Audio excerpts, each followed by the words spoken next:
It makes much more sense to hire a crew here if you're trying to stir an industry up here. So that's where I'm trying to get this thing going. There's been classes and stuff that we've been involved in, and we've hired 7 interns from those classes on this show here, and hired them. They're not just working for free. They're expected to be professional. They're behaving themselves, and they're learning a lot. And we're not killing them. They're working 10 hours. They get 3 meals a day from us. They get camaraderie, they get mentoring. Now these interns indeed do everything, but they primarily are assigned to one of the keys. So I think it's a good way to go. And they seem to get it. My responsibility is as the first AD, or first assistant director.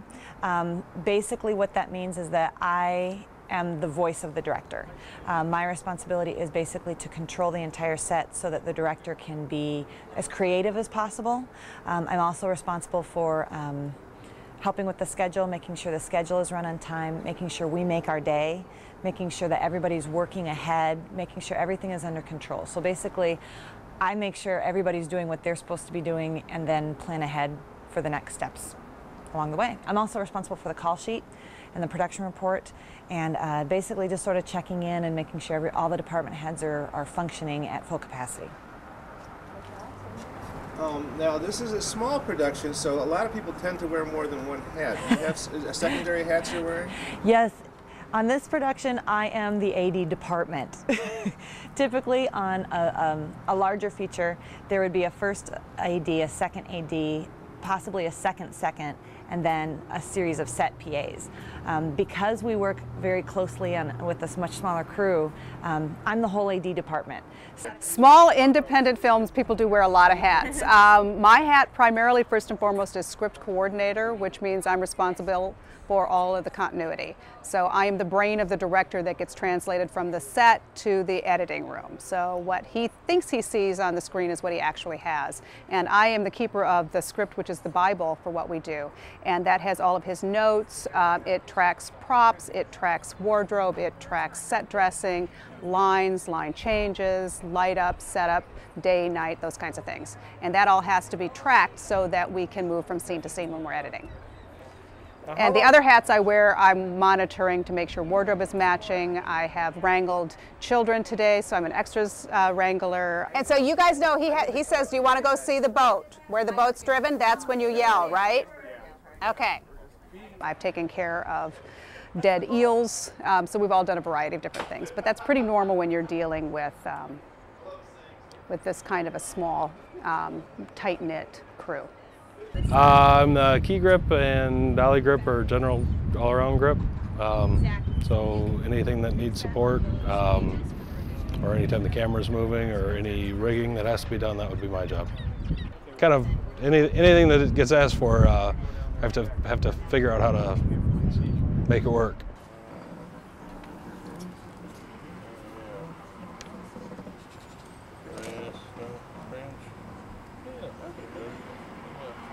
Yeah, this is going to work out good.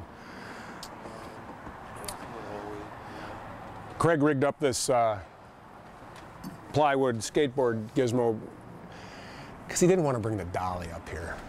The dolly wouldn't fit through the doors. Oh, that's it. Officially on this production, I am wardrobe, hair, and makeup coordinator, and that entails making sure the costumes fit, doing fittings for the actors, getting the looks for the actors that the director and I have chosen to do. It also includes, for this production, some blood tricks, which is involving bloody hands, bloody nails, bloody pants, dripping blood. So we've been having fun with that concoction. For Renee, it's been pretty simple. It's just a look because she's having the different dreams. So we've just kind of altered that little bits and pieces, but kept her in a basic look throughout the show, and we're keeping hair simple.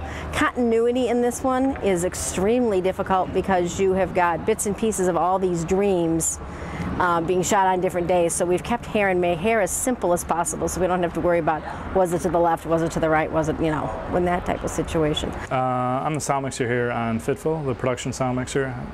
Take care of all the production sound mixing. And what's involved with that? I see you've been doing a lot of different things here. Can you talk about some of the things you have to do to pay attention to? Yeah, on this show I'm kind of training a couple guys to do the sound mixing here. One guy I have at the sound mixer, and he's mixing the microphone and sending it to the camera, and it's recording on the camera. And then the boom operator is out there, and he's actually placing the microphones in the positions that they need to be for recording the dialogue. Is this a real? There's a lot of technique involved with this, right? Mm-hmm. Yeah, very much so. You know, recording sound, you know, is always an afterthought usually on a feature, and you don't notice good sound in a movie. You usually only notice bad sound. So when you get the microphone in the right position, and you don't do that, you don't scrape the mic like I just did during dialogue. You have to make sure you get the mic in the right position to capture it, and then you can, you know, record a clean track for the perspective from the camera. My title is Gaffer, and assisting with the lighting design and the implementation of that design and supplying the limited power that's available on the 1931 historic vessel to keep the set powered up. Happy. You're like the master of extension cords, I think. Yes, and consequently also the master of trying to keep it so that people can walk without rolling an ankle or tripping, because there is a lot of extension cords that are involved in this trade, and with the hazards that already exist, the overlapping steel plates and the thresholds and the doorways and everything else, one of the things that we knew coming into this project is that we really wanted to try to keep our floor cords in check and avoid the trip hazards that would inherently be a problem not only on a ship, but a ship that's being dressed for this kind of a film where we have a lot of subdued lighting, and so we're in the dark a lot, literally. And, so I also wear the hat of set safety officer, if you can't tell. But I have a background in that. So Rich, fittingly, you know, anyone that has an ancillary skill and can avail it to the film, all the better. So we have to get some painting done today. It'll be interesting to see who, based on their peripheral skills, is going to get roped into that one. I am the first AC, or first assistant camera. On set, basically I'm in charge of the camera. I'm in charge of anything that has anything to do with the camera, the support that goes along with it, anything that Rich, the director of photography, needs, I'm kind of right there for him. That's the idea. I am a grip and gaffer, and I position the lighting, I run the electric and make sure everything has power, and make sure the lighting is set up, and various running around that anyone needs to make this happen.